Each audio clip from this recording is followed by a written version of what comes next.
Baie dankie aan die musikante vir hulle opoffering en hulle tyd en dit wat hulle insit om ons elke keer in die troonkamer van die Here te kan ingaan, om by sy voete te sit waar ons rus en vrede kan kry. Vanoggend is al 'n Palmsondag.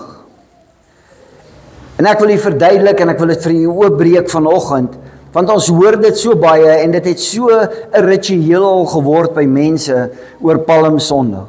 Maar wat was die werklike betekenis van Palmsondag? Wat het werklik in daai tyd gebeur en hoekom moes dit gebeur het? En dalk gaan ons kyk, wanneer ons na die palmtakke kyk vanoggend, gaan ons beter verstaan oor wat gebeur het.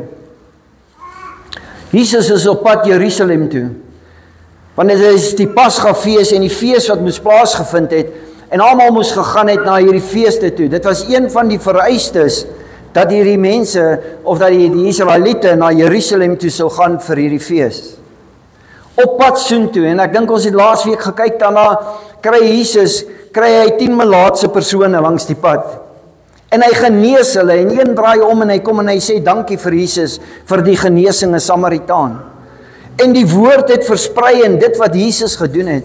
Die woord het versprei oor die wonderwerke wat hy doen, en daar was 'n skare wat besig was om saam te drom en om hom te loop. Wat geglo het, hierdie is die Messias. Wat geglo het, hierdie is die persoon wat ons gaan verlos van die Romeinse ryk en wat ons gaan vrymaak. Pad Jerusalem toe kom hy by die graf van Lazarus. En hy wek vir Lazarus uit op die dood. En die skare stroom nog nader om te kan sien. Hoe is dit moontlik dat iemand, 'n persoon wat 4 dae in die dood is, kan opwek uit die dood uit? Die Fariseërs en die Sadduseërs is besig om saam te drom. Die Sadduseërs is besig om planne te beraam om vir Lazarus dood te maak, want hy is die getuienis van die grootheid en die almag van God. Hy is die lewende getuie van wat Jesus Christus kan doen, wanneer hy in 'n situasie instap. En is hierdie skare wat om hom is, en is hierdie skare wat besig is om saam met hom Jerusalem toe te gaan, wat in verwondering staan oor hierdie man, Jesus. En net voordat hy Jerusalem ingaan, en dis waar ons storie vanoggend begin, waar ons gaan lees, en as jy jou Bybel gaan oopmaak, ons gaan kyk, en as jy daarvan hou om te blaai in jou Bybel, gaan jy baie blaai vanoggend, want ek gaan deel uit Matteus 21 vers 8, ek gaan die 4 evangelies vat, en ek gaan dit vir jou saamsit, sodat jy dit kan verstaan vanoggend. Ek gaan vir jou lees uit Lukas 11 uit Markus 11 uit Lukas 19, en dan ook uit Johannes 12. Want dis waar dit vertel die volle storie ten opsigte van wat gebeur het toe Jesus Jerusalem moes ingaan. Jy sien, elke persoon wat geskryf het, het uit 'n eie ander aspek uitgeskryf. Matteus het dit geskryf, Markus het dit geskryf, hy was kort af, hy was direk, hy was die persoon wat hulle sê, wat die aksie neem met die evangelie, hy kom dadelik tot die punt. Lukas is die geneesheer, Johannes is die geliefde disipel, en dit wat hy neerskryf en dit wat hy sien, wat gebeur het op daai tyd. So kom ons begin daar by Lukas 19 vers 28 tot 40. Nadat Jesus dit gesê het, het hy voor die ander uitgegaan op pad Jerusalem toe. Toe hy naby Betfage en Betania kom, teen die Olyfberg, het hy 2 van sy disippels vooruit gestuur met die opdrag: gaan na die dorpie daar oorkant, by die ingang sal julle 'n donkie kry wat vasgemaak is, waarop niemand nog ooit gesit het nie. Maak hom los en bring hom hier. Ons moet dit vanoggend verstaan in die konteks wat ons dit gaan sien. 'n donkie is 'n rydier, 'n donkie is 'n werksesel. En Jesus weet dat hierdie donkie is daar, en hy sê vir sy disippels, gaan haal hierdie donkie. Hy het net so geweet wat wag vir hom in Jerusalem. Hy het geweet van die kruisiging oor 'n week. Hy het geweet van die verwerping wat op sy pad gaan kom. Nogtans stuur hy sy 2 disippels en hy sê, gaan haal hierdie donkie, en die donkie vol. En die woord maak dit duidelik, waarop nog niemand gesit het nie. Nou as jy van 'n plaas af kom en jy het al met donkies of perde te doen gekry, dan weet jy om sommer net op 'n donkie te klim wat nog nooit gery is, is nie so maklik nie. Hy kan steeks wees en hy kan skop en hy kan bolk en hy kan doen net wat hy wil en wat ook al. Dis nie so maklik vir 'n persoon om op daai donkie te sit nie. Maar daar was 'n betekenis agter hoekom dit hierdie spesifieke donkie was, waarna ons gaan kyk. Hy sê vir hulle, maak hom los en bring hom hier. Dan sê hy ook vir hulle, luister, die eienaar gaan vir julle vra, hoekom vat julle my donkie en nie vol? En as enigiemand vir julle vra, waarom maak julle hom los, moet julle so sê, die Here het hom nodig. Die Here het 'n donkie nodig van mense af, om die stad te kan inry, sodat die profeseë tot vervulling kan kom. Die twee disippels wat deur Jesus gestuur is, gaan kry toe alles net soos hy vir hulle gesê het. Terwyl hulle besig is om die donkie los te maak, sê sy eienaars vir hulle, waarom maak julle die donkie los? Ek is eintlik verbaas dat die eienaar nie stokke opgetel het en gesê het, hey, maar julle steel my donkie nie. Julle vat die donkie en die vol. Dis my eiendom, dis 'n kosbare besitting vir my, waarom vat julle dit? Hulle antwoord hom, die Here het hom nodig. Hulle het toe die donkie na Jesus toe gebring, hulle het hulle boklere die donkie oopgesprei en Jesus laat opklim. Toe die twee disippels by Jesus kom en hulle bring die donkie daar, toe gooi hulle die klere op die donkie en hulle laat Jesus op die donkie klim. Daai eienaar moes gedink het, wat dink hulle om 'n persoon op my donkie te sit wat nog nooit gery is nie? Wat nog van klere op sit, hy ken nie enigiets soos dit nie. Jy gaan nou 'n katastrofe sien van wat gebeur het of wat ook al, maar die gesag van Jesus is so groot dat selfs die donkie gehoorsaam is aan hom. 'n Donkie, baie van u weet dalk en baie van u ken 'n donkie. As jy 'n donkie het en hy behoort aan jou en jy leen hom vir iemand en jy maak hom los, dan kies hy sy pad terug huis toe. Hy loop terug huis toe. Maar hierdie donkie, waarop Jesus klim, kies nie sy pad terug huis toe nie, want hy was die gekose dier deur God vir Jesus, sodat hy na Jerusalem kan ry. Thank you, Anthony. Terwyl Jesus vorentoe beweeg, het die mense hulle boklere op die pad oopgesprei. Toe hy nader kom, reeds op die afdraand van die Olyfberg, het die groot skare disippels, al hierdie mense wat saam met hom geloop het, al hierdie menigte mense uit nuuskierigheid, miskien was daar van die 5000 wat hy gevoer het met die 2 visse en die 5 brode, hulle was almal saam met hom en hulle was sy disippels gewees, want hy het hulle geleer en hulle is besig om te sing en hulle is besig om uit te roep. Hulle het uit volle bors begin loof en prys oor die kragtige dade wat hulle gesien het. Ek en jy moet 'n les leer hierso. Uit volle bors uit moet ons sing en moet ons getuig oor die kragtige dade wat Jesus al in jou lewe gedoen het. Ek en jy moet eintlik opgewonde wees, want ons het die dood verdien, maar as gevolg van Paasnaweek is ek en jy vrygemaak en ek en jy moet uit volle bors uit eintlik sing tot eer van God, want hy het namens ons gesterf. Hy het ons vry en losgemaak, hy vloek van die sonde en die band van die sonde het hy weggeneem op die kruis. Jesus Christus, dit is alles op hom geplaas en ek en jy is geklee met regverdigheid. Daarom moet ons soos die disippels wees, uit volle bors moet ons hom loof en prys oor al die kragtige dade wat hulle gesien het. Al die kragtige dade wat al in jou lewe gebeur het. Hulle het gesing, geseënd is hy wat kom in die naam van die Here. Die koning, vrede in die hemel en heerlikheid in die hoogste hemel. Hulle was nie skaam nie. Hulle is op pad na Jerusalem toe, al hierdie mense wat hom volg, die Fariseërs en die Sadduseërs begin bewe. Hulle het dit nie reg gekry om vir Lazarus te kon doodmaak nie. Die skrif sê hulle het gepoog om Lazarus dood te maak en hulle het beplan om Lazarus dood te maak. En toe hulle dit nie kon doen nie, toe draai hulle fokus na Jesus toe om hom dood te maak. Sommige van die Fariseërs uit die skare het vir Jesus gesê, leermeester, bestraf jou disippels. Hulle was so bang geweest dat as hulle na Jerusalem toe kom waar die Romeine is en alles, en hulle hoor hierdie gesing, hulle sou gedink het dit is 'n opstand. Vandag as die mense by mekaar kom en hulle is in die strate en hulle marcheer en hulle sing en wat ook al, dit voorspel partymal nie iets goeds nie. Ek was betrokke gewees in die vakbond. wanneer jy so sing en hulle stamp by voet as hulle so loop en wat ook al, dis 'n dreuning wat veroorsaak word. Daar's iets wat daar binnekant gebeur. En die Fariseërs en die Sadduseërs is bang. Nou gaan die Romeine dink dat ons is in opstand teen hulle en hulle gaan oorlog maak teen ons. Asseblief leermeester, maak jou disipels stil. Ons wil nie hê dat hulle so moet sing nie. Jy sien, die wêreld vandag wil vir my en vir jou stil maak, sodat jy nie sal sing oor die grootheid van God nie. Die wêreld sal vandag vir jou sê, ag man, weet jy wat, jy is laf om te verklaar die heerlikheid van God. Jesus het gereageer, ek sê vir julle, as hulle stil bly, sal die klippe dit uitroep. As die mense sal stil bly, as jy stil bly, sal die natuur uitroep en my verheerlik. Want ek sal verheerlik word as die koning wat kom om vrede en verlossing te bring en versoening te bring tussen jou en God. Waarom het Jesus Jerusalem binne gegaan? Die eerste punt wat hy gedoen het, hy het gegaan om die vervulling van die profeseë te bring. Ek wil hê ons moet besef vanoggend dat Jesus is baie naby aan die einde van sy reis, want hy gaan nie verder as Jerusalem nie. En daarom het Jerusalem so groot betekenis vir Lukas, en dis hoekom ek begin by Lukas.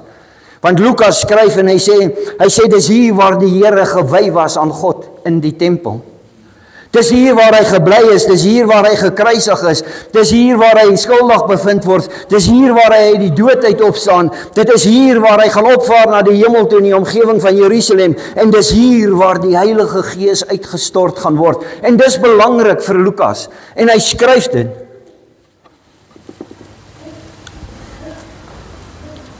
Hiervandaan uit Jerusalem uit sou die evangelie oor die ganse destydse wêreld versprei word. Die profesie van Sagaria 9 vers 9. Wees baie bly, dogter van Sion, juig hardop, dogter van Jerusalem. Kyk, jou koning kom na jou toe, hy is regverdig en 'n oorwinnaar. Hoor die woorde wat hy profesie uitgaan, toe dit uitgegaan het, en dis 'n hele paar 100 jaar voordat Jesus nog op die toneel verskyn het die profesie, die profeet het geprofeteer wat God sê. Hy sê, jou koning gaan Jerusalem binnegaan as 'n oorwinnaar op 'n donkie. Hy is regverdig, 'n oorwinnaar, maar tog is hy nederig. Hy ry op 'n donkie, die vol van 'n donkie. Hoekom die donkie? As ons gaan kyk in die Ou Testament in Numeri 19 vers 2 en Deuteronomium 21 vers 3, hoor ons dat 'n dier wat as 'n offerande bedoel was, nie 'n gebrek kon gehad het nie. Enige dier wat geoffer is vir die sonde op die Pasga of die Paasfees of wat ook al was, moes nie geen gebrek gehad het nie. En elke dier wat afgesonder was vir die Here of vir God, wat bedoel is daarvoor, kon nie gebruik word vir alledagse take nie. Dit was ook die vereiste vir die rydier van 'n koning. Daarom moes dit 'n donkie gewees het wat nog nooit gebruik was nie. Dit moes 'n donkie gewees het wat nog nie eers hard gewerk het nie. God het geweet, dit is die dier wat ek wil gebruik om my seun in te laat ry as 'n koning op 'n donkie. Jy sien, Jesus kon Jerusalem ingery het op 'n wit of 'n swart hinks, maak nie saak wat dit was nie. Maar die profesie sê hy moes nederig wees, en die manier waarop hy die dorp binnegaan is op 'n donkie, 'n nederige manier. Maar ook om te wys dat hy's nie 'n koning wat kom oorlog maak nie, hy's 'n koning wat vrede bring. En dit is wat hulle Israeliete nie kon verstaan nie. Hulle kon nie verstaan, maar hoekom is daar 'n koning wat vrede sou bring nie? Kan hulle nie sien die belasting en dit wat die Romeine op ons het, is besig om ons onder te kry, en ons is onder die juk of die las soos wat ons was in Egipte nie? Dit was nooit bestem dat Jesus Jerusalem sou binne ingaan as 'n oorlogsheld met 'n weermag om die Romeine te verslaan nie.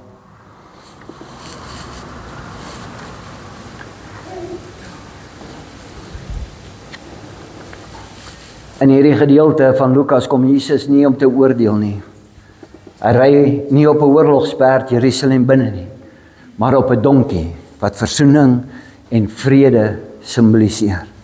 Ons lees verder in Openbaring 19, dan lees ons van die ruiter op die wit perd, Jesus Christus op die wit perd. Dis wanneer hy kom om oorlog te maak, dis wanneer hy kom om te oordeel. Kyk die verskil, hy is dieselfde persoon, maar hy kom in nederigheid om vrede en versoening te bring vir die mense, vir my en vir jou met God. In Openbaring verwys hy waar hy op die perd ry en dan waar hy kom om te oordeel. Openbaring 19 vers 11. Toe het ek gesien die hemel is oopgemaak en kyk, daar verskyn 'n wit perd. Sy ruiter word die getroue en betroubare genoem. Hy oordeel op 'n regverdige manier en voer ook so oorlog. Hy het nie gekom om oorlog te maak in Jerusalem nie. En dit sou een van die redes wees hoekom die Israeliete hom verwerp het. Hulle wat nou besig is om te skree, Hosanna, Hosanna, wat hulle klere in die straat gooi, wat die palmtakke ingooi. Jesus weet dat oor 4-5 dae gaan hulle skree, gee vir ons Barabbas en kruisig vir Jesus. Wat hulle nooit verstaan het nie, dit was die plan van die Vader gewees van die begin af. Matteus verklaar die volgende oor die klere. Die Messias is nie Matteus praat daaroor, hy sê die Messias is nie gewelddadig nie, maar 'n saggaard. Jesus val Jerusalem nie as 'n militêre veldheer op perde nie, maar op 'n donkie, 'n nederige paarddier. Jesus is die vredeskoning. Matteus maak dit duidelik en hy verklaar dit vir ons. In 2 Konings 9 vers 13 weet ons waar kry Matteus dit vandaan. Hulle het dadelik hulle klere voor hom op die trappe uitgesprei en op die trompet geblaas terwyl hulle skree, Jehu is koning. Toe Jehu as koning gesalf word in die Ou Testament, toe het hulle klere opgegooi en dis waar dit vandaan kom, want toe herken hulle hom as die koning. Hulle herken vir Jesus met die klere wat hulle neergooi voor hom as die koning. Maar hy is 'n vredeskoning wat kom. Markus beskryf dit toe hulle die klere neergegooi het, as 'n teken van eer. Psalm 118 vers 26. Ek wil net terug aan Lukas beskryf die boklere wat oor Jesus opgegooi word, is 'n teken van die skare se eer betoon aan Jesus as die koning. Psalm 118 vers 26. Geseënd is die een wat kom in die naam van die Here. En ek wil hê vanoggend dat jy hierdie skrifgedeelte in jou agterkop hou, want ons gaan terugkom na hierdie skrifgedeelte toe. Hierdie was volgens Lukas oorspronklik vir die pelgrims gesing wat kom bid het in Jerusalem. Hulle het dit gesing soos hulle opgevaar het na Jerusalem toe om in die tempel te gaan bring, om te gaan offer elke jaar met die Paasfees. Dan het hulle hierdie gesing, geseënd is die een wat kom in die naam van die Here, en hulle het dit vir mekaar gesing as hulle in 'n groepe beweeg het na die tempel toe. Dan sou hulle op elke trap van die tempel gaan staan het en verskillende liedere gesing het tot eer van God. Maar hier word dit omgedraai, want hulle herken dat Jesus Christus met die wondertekens wat hy gedoen het, geseënd is die een wat kom in die naam van die Here. Hulle herken hom as die seun van God.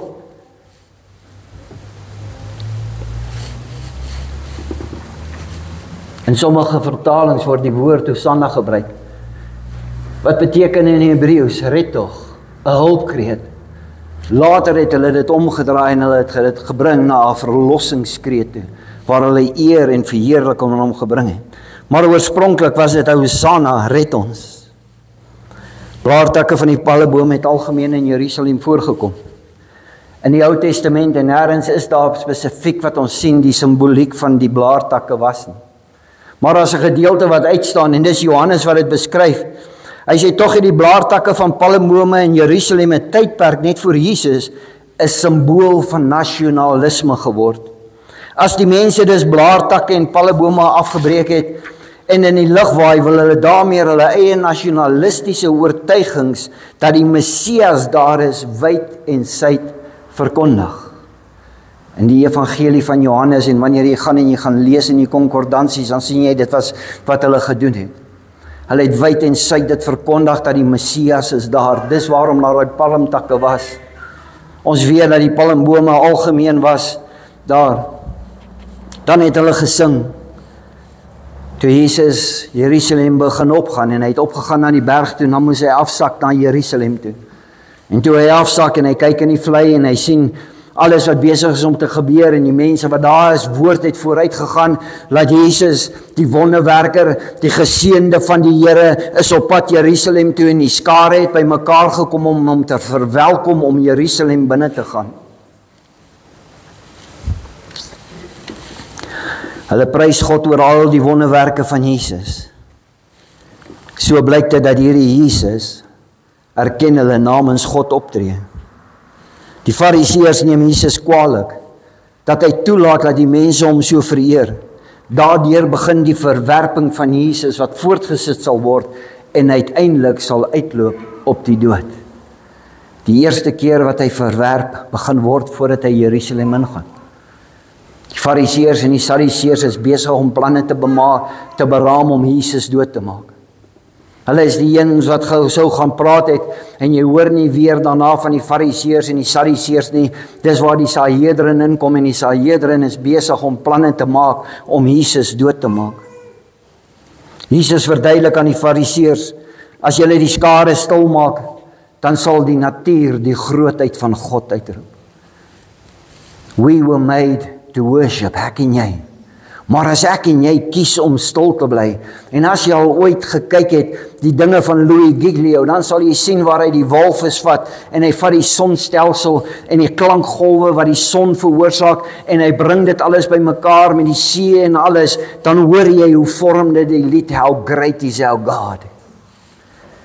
Hy sal geloof en geprys word, en as jy kies om stil te bly, sal hy die natuur gebruik om God te verheerlik en eer en lof aan hom te bring. Die natuur roep ook uit. Gaan net vir my een terug, Anthony.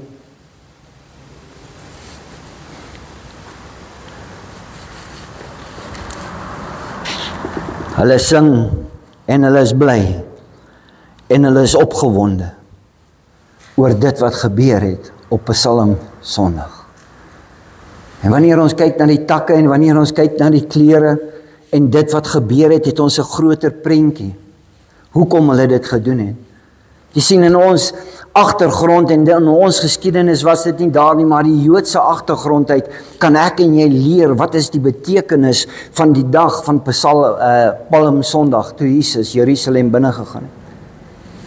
Maar daar is nog 'n gedeelte waarby ek wil uitkom vanoggend.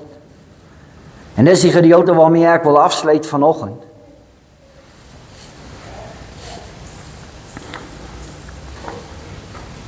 Die lam van God, die perfekte offer, ry sy lot tegemoet as die koning wat gekom het om vrede, versoening en verlossing te bring. Hy weet wat die Vader van hom wil hê. Die mens het dit verkeerd geïnterpreteer. Die mens het gedink dis die koning wat verlossing bring. En al die tekens, die donkie, die blaartakke, die klere, alles het eintlik vir hulle bevestig, maar hy is die koning van vrede. Hy kom nie om oorlog te maak nie. Daar is 'n tyd wat hy gaan kom om oorlog te maak. En dit het ons gelees in Openbaring. Om die offer te wees vir die sonde van die mens wat God verduistering teweeg gebring het. Jy sien, sonde het gemaak dat ek en jy 'n skeiding het tussen ons en God. En Jesus moes kom op die donkie om Jerusalem binne te gaan om daai skeiding weg te vat sodat ek en jy versoen kan word met God. Sodat ek en jy kan besef daar is 'n offer wat vir jou gegee is, wat vir jou geslag is aan 'n kruis, sodat ek en jy in die teenwoordigheid van God kan staan as 'n kind van God. Nie almal aanvaar dit so nie. Nie almal wil dit hoor nie. Nie almal wil hoor dat Jesus Christus die weg, die waarheid en die lewe is en jy kan nie na die Vader toe gaan as jy nie deur hom gaan nie. Die skare loof en prys hom en besing sy eer. Jesus weet presies dat hierdie lofsang sal omdraai en hulle sal hom verwerp en oorlaat om gekruisig te word en dat hulle Barabbas sou kies bo hom. Nogtans draai hy nie weg van Jerusalem af nie, maar gaan hy Jerusalem in En voordat hy Jerusalem in gaan, sê hy die woord, hy het van die vul af geklim en hy het gehuil oor Jerusalem. Thank you, Anthony. Toe hy nader kom en die stad voor hom sien, het Jesus oor die stad begin huil. Mense vertolk dit en sê hy het begin huil oor dat hy weet wat vir hom wag, dat hy weet hy gaan doodgemaak word, hy weet hy gaan 39 houe kry, hy weet hy gaan 'n doringkroon en sy eie kruis moet dra, sy rug gaan oopgevlek en gebebloeid wees, en wat ook al, hy het nie gehuil oor dit nie. Hy het gehuil oor die stad Jerusalem.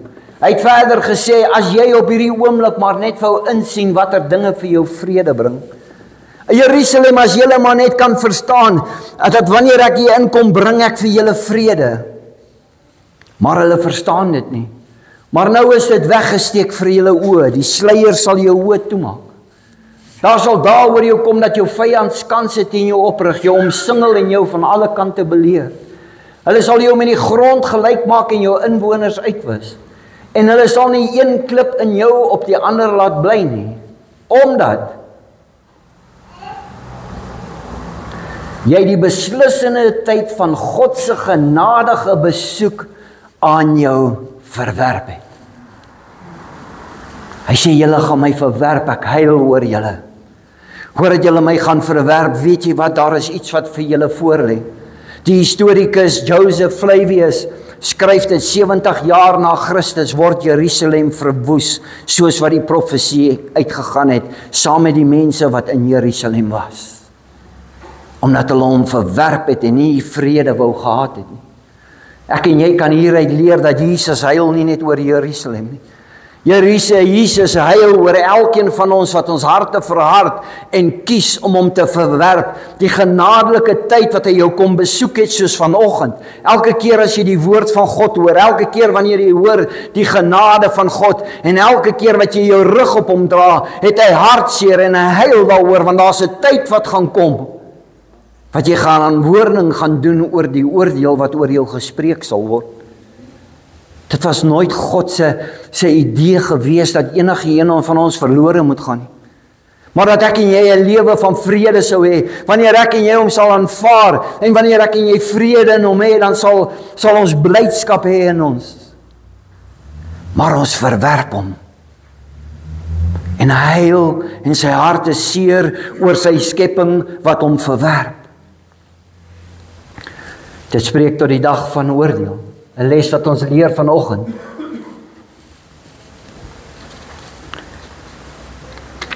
Jesus huil oor Jerusalem omdat die mense van die stad nie wou snap wat gebeur nie. Hulle kon nie insien wat besig is om te gebeur nie. En daarom het hy die sluier oor hulle oë laat gaan, sodat hulle blind sou wees. En hy's hartseer daaroor dat dit moet gebeur. Hulle snap nie hoe hulle vrede kan kry nie. Die vrede waarvan die mense gesing het in vers 38 was vir die stad beskikbaar, maar die mense besef dit nie. Daarom lê daar vir die stad 'n groot swaar kry voor. Die rede is hierdie is omdat jy die beslissende tyd van God se genadige besoeking aan jou nie herken nie. Kind van God, hoe lank wil jy nog die genade besoek van God aan jou teestaan? Weet jy nie wat lê vir jou voor nie? Hy leer vir ons uit hierdie gedeelte uit waar hy huil oor Jerusalem, hy huil oor my en vir jou.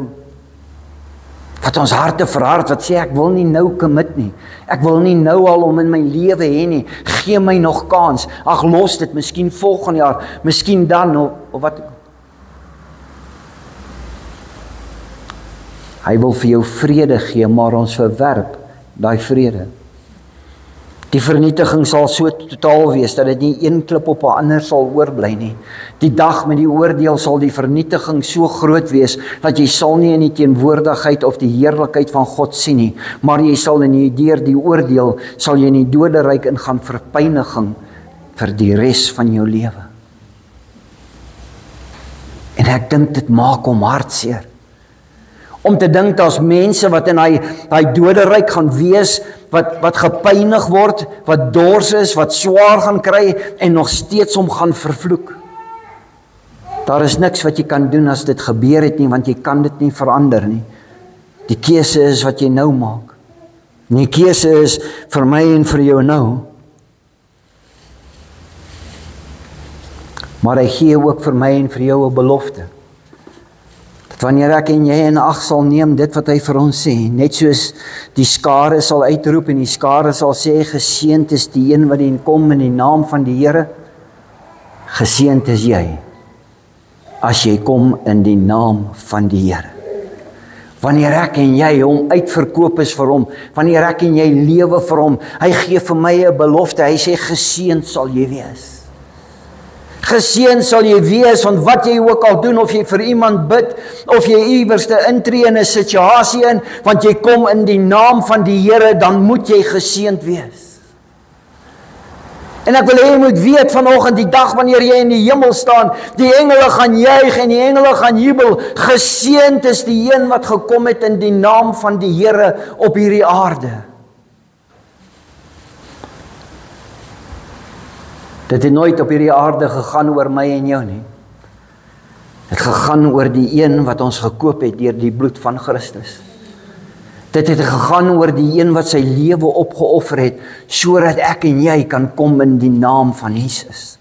Jy sien, wanneer ek en jy Jesus Christus aanneem, dan gee hy al die krag en al die mag en al die autoriteit deur die Heilige Gees vir my en vir jou wat in ons woon, sodat ons kan kom in die naam van die Here. Het is nie uitgekose net vir sekere mense wat geleer het vir teologiese grade of beradingskursusse of wat ook al nie. Dis vir elkeen wat hom aanneem as saligmaker en verlosser en hulle lewe vir hom gee. Geseënd sal jy wees want jy kom in die naam van die Here.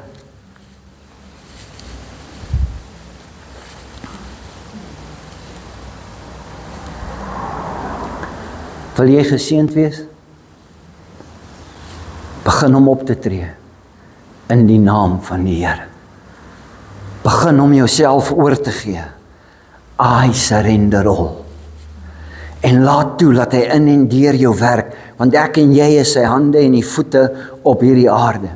Ek en jy bring die heerlikheid van die hemel na die mense op die aarde toe, en ons kom in die naam van die Here. Dan kan jy nie anderste as geseënd wees nie.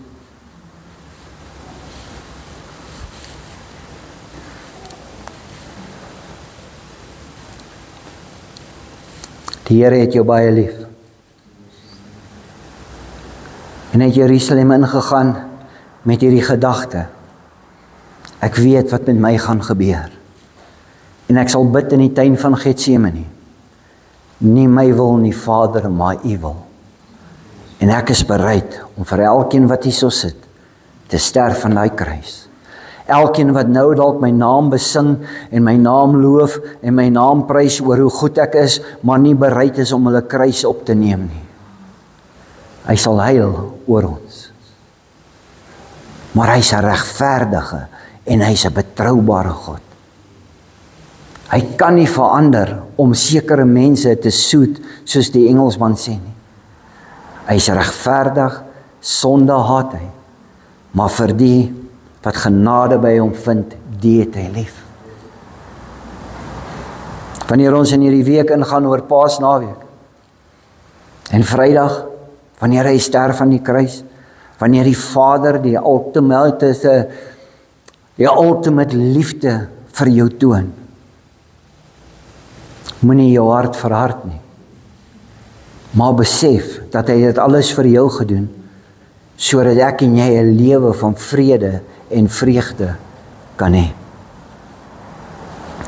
Wanneer ons kyk na Palm Sondag, kom ons onthou dit. Hy het gekom en hy is die koning van die konings. En die lof en die eer bring aan hom. Hy het nie gekom om oorlog te voer nie, maar hy het gekom om vir my en jou vry te maak. Hy moes sterf sodat die vloek van sonde weggevat kan word van ons. Hy het opgestaan sodat hy die oorwinnaarskroon kon dra vir my en vir jou. Dis die God wat ek en jy dien. Dis die God wat jou lief het. Dis die God wat vir jou omgee vandag. Kom ons maak ons oë toe. Hemelse Vader, ek loof en ek prys U. Dat ons kan teruggaan na 'n dag soos vandag, Here. En dat ons kan leer daaruit. Nederig het hy gekom, Vader. Die Seun van God, al die heerlikheid en al die goddelike mag en autoriteit het hy prysgegee om 'n mens te word, sodat hy namens ons kan sterf as die perfekte offer vir ons. Here, laat ons bidend hierdie week ingaan. Laat ons bidend die aangesig van U sal soek, Here. En laat ons sal besef die kruis en ons sal besef wat het gebeur op daai kruis, die pyn, die lyding, en dit was alles vir my. En laat ons oë sal oopgaan, Vader, daar waar 'n sluier oor ons oë is, bid ek vanoggend in die naam van Jesus, Vader, dat U die sluier sal oplig en ons sal besef die grootheid en die liefde van die almagtige God.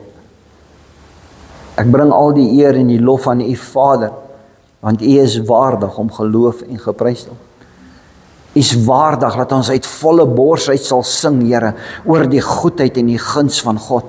Dit wat U al in ons lewens vir ons gedoen het, Vader, ek weet elkeen wat hier sit, kan getuig oor die wonderwerke wat U al in 'n lewe gedoen het, Vader.